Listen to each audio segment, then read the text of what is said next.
Welcome to you all. Andrew Chung here, artistic producer of London Symphonia. And I've got with me two very special people from Payadora. I will get the pronunciation in a moment, but we've got Rebekah Wolkstein. Hello, Rebekah. Hello. And we've got Joe Phillips. Hi, Joe. Hey there. So let's just start by Joe. Tell me how the name of your group is pronounced. Well, it's pronounced Pashadora uh, in the dialect of Buenos Aires and Montevideo. Uh, yeah, it sounds like Pashadora.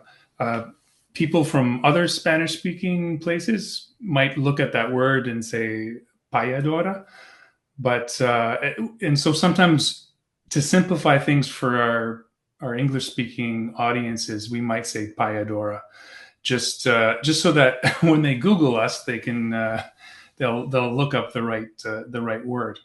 But but the word is yeah, traditionally pronounced Pashadora. And what does it mean, Fashadora?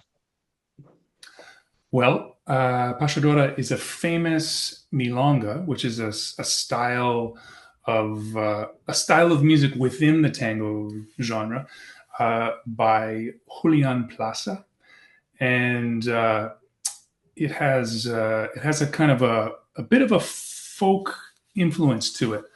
Julian Plaza was actually from the countryside originally, and moved to Buenos Aires when he was 11, and so it has a bit of a maybe a bit of a tribute to some of the music he might have heard as a child growing up, and in a way, it's a perfect name for us because we love tango, which is a more urban style of music, but we also love folk music from Argentina, and so we so it's a kind of a perfect tribute to yeah to Perfect. our love of Argentinian music. Yeah. So we're going to talk about the roots of tango music in just a moment, but it seems like it's a truly international art form. And your group, I think, is the preeminent Canadian tango musical ensemble. And you're taking your performances to North and South America, to Europe. So if we look at tango today, it seems that people might be able to identify the sound of a tango. There's some spicy dancing, but there's some countries where tango is just like taken off and it's an obsession. And when I was talking to you, Rebekah, it really surprised me, some of these countries. Tell me a bit about that. Yeah, so in 1910 through 1920, there was a global phenomenon called Tango Mania. And wealthy families from Argentina sent their sons to Paris, and they brought their sort of lowly music and dancing, which was really only in the burlesque kind of clubs. And they brought it to Paris where it just caught on like crazy. So this style, which was really looked down on back home, started to get really popular, and it took over the world really. So this is when the Finns found out about it. It became a national music in Finland, and it became huge in Japan and Vietnam. We've played a whole bunch of Vietnamese tango for that community in Toronto. And it's a Greek tango is really big as well. And Does each country kind of infuse it a little bit? Like, is there an influence, a cultural influence that they kind of imprint on that music when they perform it? in some cases, yes, like in Finland, it's a bit darker.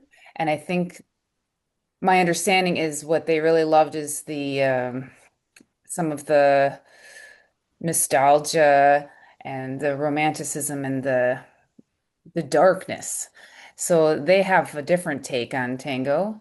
In the Vietnamese tango has quite a different sound than what you'll hear in Argentinian, and partly it's because of the language. It's a tonal language, so it's rhythmically quite different feeling.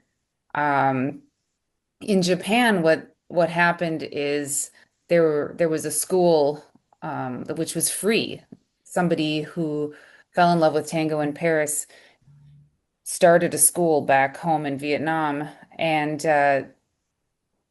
sorry, in Japan, and they actually started these tango orchestras, which were incredible. You can find videos of these orchestras, and they're singing in Spanish, and they're performing, you know, classic tango arrangements. Like they really did justice to the Argentinian style. So they did something very different from some other countries. It's really fun to I've see. seen I've seen videos of young Japanese children, like 10 years old, learning to dance the tango. It's like, it's really amazing. It's truly Yeah. international. Um, so, going back 13 years ago when Pashadora was created and Rebecca, you created this group, and Joe, you've been in the group for 10 years now. So what were you thinking at that time, Rebecca? What were the aims of beginning a new tango ensemble in a Canadian context? Well, let's see. I really I really heard Piazzolla's recordings for the first time as a student at Cleveland Institute of Music and just fell in love with this music. And I felt so strongly, this is music I have to play. Like it encapsulated all of the elements that I love in classical, romantic classical violin playing. It's, very virtuosic, it's got lots of drama, um, and then the elegance and the taste and refinement. Um, Really all the stuff that I could dig my teeth into. And then rhythmic groove as well. And I, for years, was looking for the right musicians. And um, I guess it's just evolved past my wildest dreams, what it could be. Like back then, we were mostly doing transcriptions, and our bass player was a PhD in tango, and he was from Argentina, and he really was steeped in the style, which was amazing for us to learn from him and to have those kind of beginnings. But we did a lot of transcriptions, and over time, it became more original arrangements and then compositions. And now we're doing so much of our own composing. And um, for me personally, I have discovered a love for composing, which I did not realize that I had um, I don't know, the ability to do that. I really did not until I started writing for this group. And I never imagined that I would sing professionally either. I was really a violinist. That's all I just wanted a really fun ensemble to play the violin. And it's turned into so much more. I had no idea about the folk music of Argentina either. I kind of went through rabbit holes on my own listening and discovered some music that is incredibly popular and well known back where it comes from, but we don't really know this music here. So, yeah. So it's been a huge passion project for you. You've experienced this huge growth. I mean, we met, I'm going to guess like 18, 17 years ago, the first time, believe it or We did not. a quartet together. Yeah, yeah, absolutely. And you weren't offering to sing songs at that time at That all. would have been weird in Mendelssohn's String Quartet, but It would be super weird, super now weird. I would do it, no problem. I know, I know. I'd be scared. I'd be like, ooh, so if I ask her to play in a quartet, she's just gonna want to take over all diva stuff. Anyway, and Joe, you've experienced, I'm sure, a lot of growth over the last 10 years. What is this group provided for you and your growth as an artist? Well, it's provided a rabbit hole to dive down and to learn um, about a whole other culture. And um, my Spanish has gotten a lot better, I think. Still Yeah. far from perfect, but um, but yeah, I think that every style of music that I play kind of informs the other styles. So there are times now when just last week I was playing a Baroque gig, like an early music gig on gut strings, and there were moments where I could use some of the effects that I picked up playing tango music Oh, in so this cool. Baroque setting, like different percussive effects and things like that, and so and definitely my background as a classical musician and playing various other types of folk and popular music has informed how I approach playing tango as well. But yeah, they've it's all served to enrich my musical life and my development as a musician for sure. Yeah. And you get to go on tour.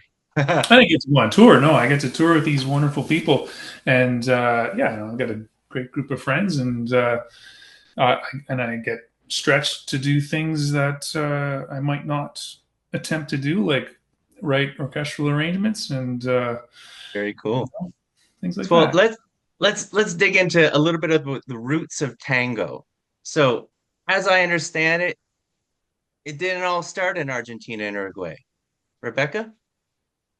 Well, it's very much a music which has contributors from around the world. So, being a port city, being the Rio de la Plata area, it's an area where lots of immigrants were coming in. So, if you look at the last names of many of the very most famous tango composers and band leaders, they're Italian, actually.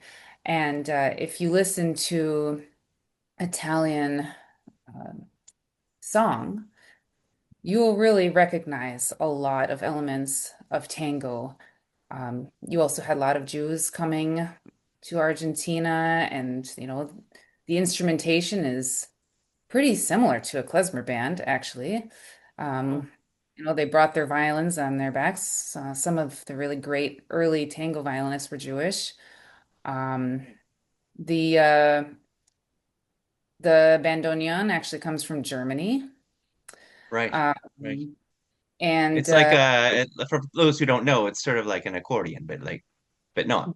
But a but we think of the tango sound and that instrument absolutely features and Yeah, it's considered the soul of tango, but it wasn't the one of the first instruments. It actually started out with flute and guitar, and then bandoneon and violin, I would say, sort of took over hmm. a lot, and piano.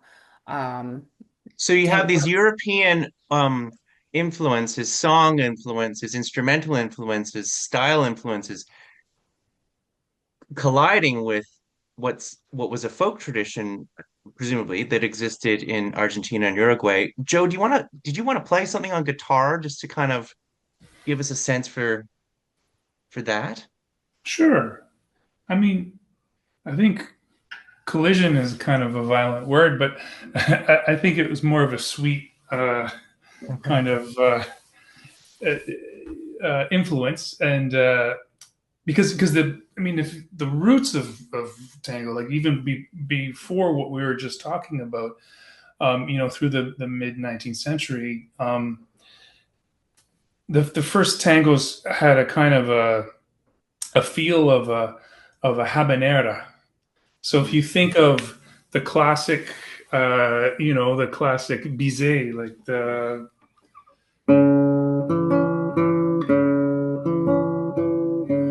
that kind of, so that kind of thing that became a hugely popular all over the world and in Argentina as well. And so the early tangos tended to have that kind of a groove to them.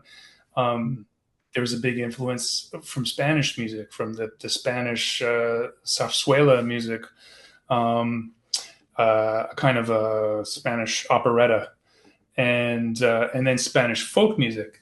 And there's also a big influence from Afro-Brazilian musicians, a lot of whom lived in the urban areas and in the countryside as well, and so a huge.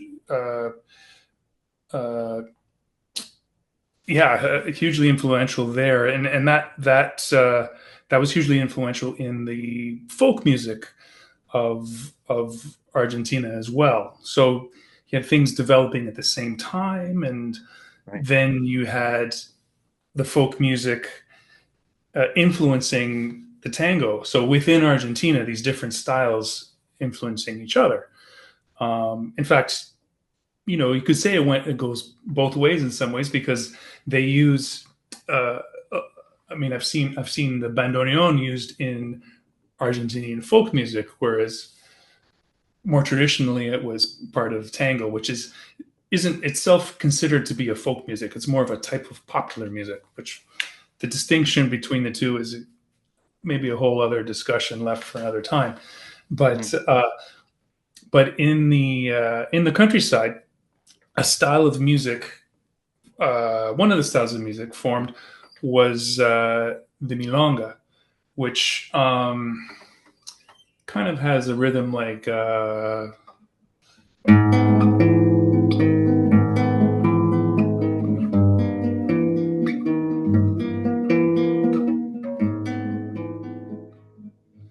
and so to get back to the Payadora title,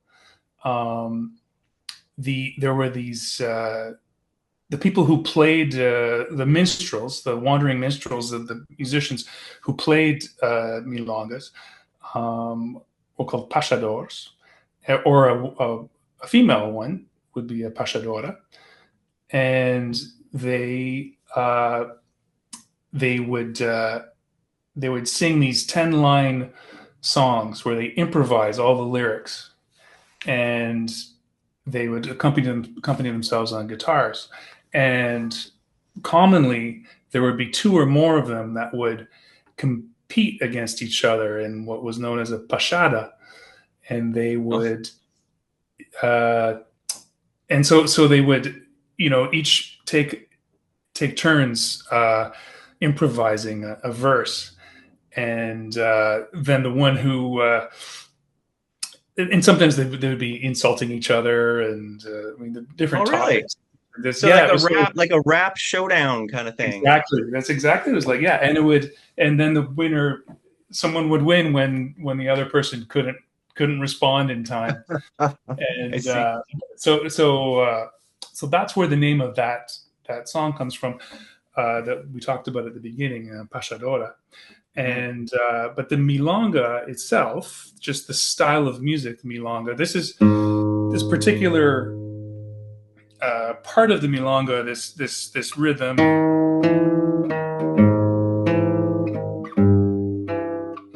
is called the bordoneo, and we're actually playing a piece called Bordoneo y Novecientos, and that includes that figure. So this figure, this little snippet, got introduced into the city styles of tango. So you can see it all over the place. You can even see it in a more traditional tango rhythm. This 1 2 3 1 2 3 1 2 1 2 3 1 2 3 1 2. We call it a 3-3-2 rhythm because of the way it's divided up. Can overlap with like bum bum bum bum bum. So it's ways of playing with the traditional tango rhythm. But it also spawned a whole style of city milonga, which includes that don don don don, but also a simplification that kind of harkens back to the habanera, that dum ba dum ba dum. But if you can imagine that, yes. So all these things are mixed in because you did have people moving to the city from the country, um, and uh, and bringing Mm, their music with them, and also just a general interest of mhm. city folk to folk music out in the country, just the way there is now. And so, so So those are the. in the concert then that you're performing with London Symphonia, and we'll talk about the whole orchestral element to this, which is kind of mind-blowing too, right? Um, it seems like you're playing different styles, different dance styles, different folk traditions. They kind of hold the line their own, but then they veer into an influence or two. And your job as performers, I guess, as a tango ensemble, is to kind of delineate that, keep the lines a little bit refined, not totally blurred, so it all becomes a mush, but try to hear the distinction. Try to is that right or? I'm not sure that we think of it quite like that. I think I think it's a bit simpler. I think we just play the music that we love to play, and there is an overarching theme to it because of who we are and how we play, but it's a huge amount of variety. Mhm, Um, and mhm, you know, and so we actually, you know, in addition to the folk music that's become more related to tango, we're also playing some folk music that's you know, from Argentina and Uruguay, but it hasn't really um, uh, had as much of an influence on tango, but it's very much part of Argentinian culture. And uh, so one of the styles of music is samba, which is very, even though it sounds the same, it's very different than a Brazilian samba. It's a slow, elegant dance. Um, Sounds a little bit like this.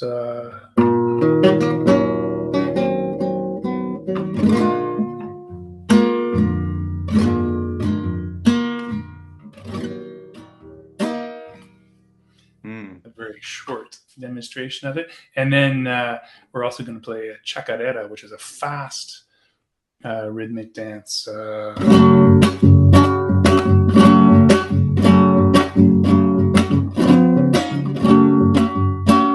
So that's the basic rhythm of it. Now But that's the rhythm. Now, Rebecca, you've composed one of those, is that right? Yeah, yeah, there's a tune called Gaucho de las Pampas. That's an original chacarera. And then outside of the folk and even the tango, uh, when we're writing music, sometimes inspiration comes from even less likely places. So we're going to do a piece that I wrote. It's a breakup song, which is it's a musical theater song. mm, And it belongs in a musical, but for now, it's a Payadora tune, which Drew, who's playing the bandoneon, and is also my husband, he uh, he sings with me, and he's Mm. like a total putz, and I tell him all about that. So that Oh, it's musical theater, but it's got a milonga rhythm, so it's like it's fitting into to this. So what I really like is that the shows are a lot of fun and keep the audience engaged. So a lot of times people say, "Oh, tango, I wouldn't want to see a whole night of tango," like as if they really know what first of all, there's really a couple tangos that are very well known and maybe not the best versions of them that people think of, kind of cheesy and lame is mainly what people associate with it. Um, and the arrangements are really cool. Like I would say Joe called it popular music, but I'd say the amount of artistry and um, musicianship of the history of tango in the arranging is mm. at the same level as any art music. It's just unbelievable when you look at the what these arrangers did with the music. I find it astounding. I learned so much about how important the arrangements are. And then we, in some cases, were highly uh,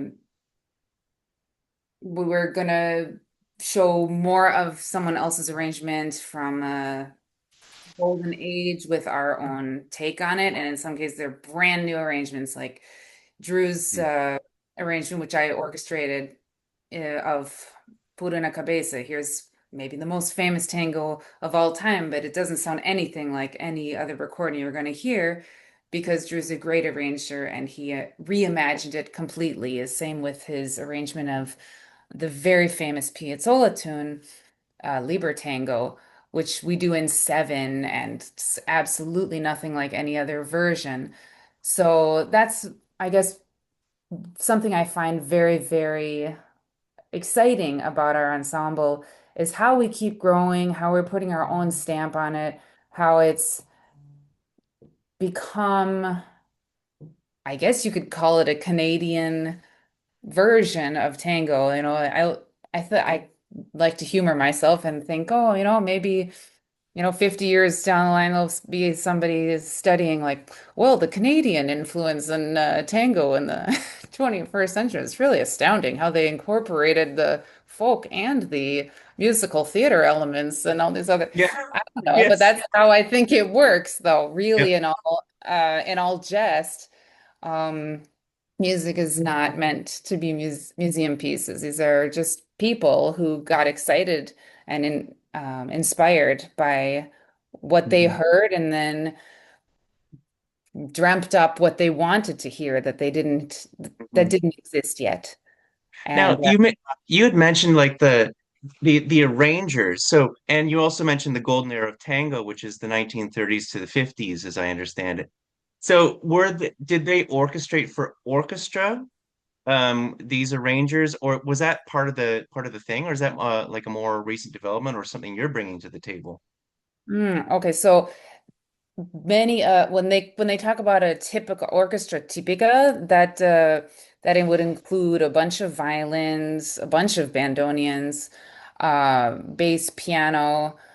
Uh, you're not you're not going to have like a woodwind section or something. It's not like an orchestra. But some of these big guys, like we're playing Tanguera, which is a real masterpiece of Mariano Mores. Like you can hear orchestral versions of that piece. Some of the more famous tangos, for sure, they've had full orchestras do them. Like, we're not super innovative to play with an orchestra, but what we're doing is not been done before because it's our own compositions and arrangements. Almost exclusively. So, yeah. And there wouldn't be that many tango ensembles out there where each of the players can create an orchestral arrangement. I mean, all of you are, with the exception of Elvio, are creating orchestral arrangements. So I think that's outstanding. Let's talk a little bit about your main singer. So Elvio or Elbio Fernandez? LBO. Elbio Fernandez. So he's originally from Uruguay. He's got a pretty interesting story with how he got involved with Payadora. Yeah, he auditioned for us at one of our concerts, and um, we were performing with some dancers who said, "You got to hear this guy go out into the audience," and he sang karaoke for us, really. And we thought, "Whoa, this guy's really good." And so it started slowly. Invited him, "Would you like to sing a song with us? Do you want to sing two songs with us?" Eventually, I think it was Joe who said, "We just got to have this guy all the time." And he's just phenomenal. I mean, I haven't heard anybody who has a better voice than him. He's just got the classic tango sound. If you listen to Gardel or any of these guys, you'll recognize that sound. Somebody who just truly has the authenticity and grew up with this sound in their ear. And he also has a lot of range. He has very like he has a beautiful tone, lots of power. Um, Yeah, we just love Elvio. He's so much fun. He's a wonderful, wonderful singer. That's awesome. And this is someone who really hasn't sung professionally his whole life. Like it's not like he's done this for decades and decades, but he's always loved tango. Is that right? Yeah, he was a construction worker. He didn't have an easy life, but he always wanted to be a tango singer, and he's always been respected in his community, singing in community events because people could recognize this was not a normal talent, right? Mm, Uh, but he wasn't touring and playing big concerts before he was working with us, and it's really kind of just the most beautiful, one of the most beautiful things, I think, to give this guy who is so deserving and so amazing the opportunities that we have to give and having him with us it adds such an amazing element to the band and to the music and LB always says with the dance and the singing and the instrumental like all three come together to make the tango and sometimes we get an opportunity to do all three yes. in one show. It's so rich. It's really fun. Yes. Yeah, Alvia. Oh gosh, I love his voice. It's so astounding. The power and just the passion. Thank you Yes. so much to you both, to Rebecca, to Joe for joining me today, giving people a little glimpse, a rhythmic glimpse too, about what they're going to hear on November 15th. This is the Soul of Tango. This will be performed live from Metropolitan United Church in London. Thanks again. We can't wait. Thank you.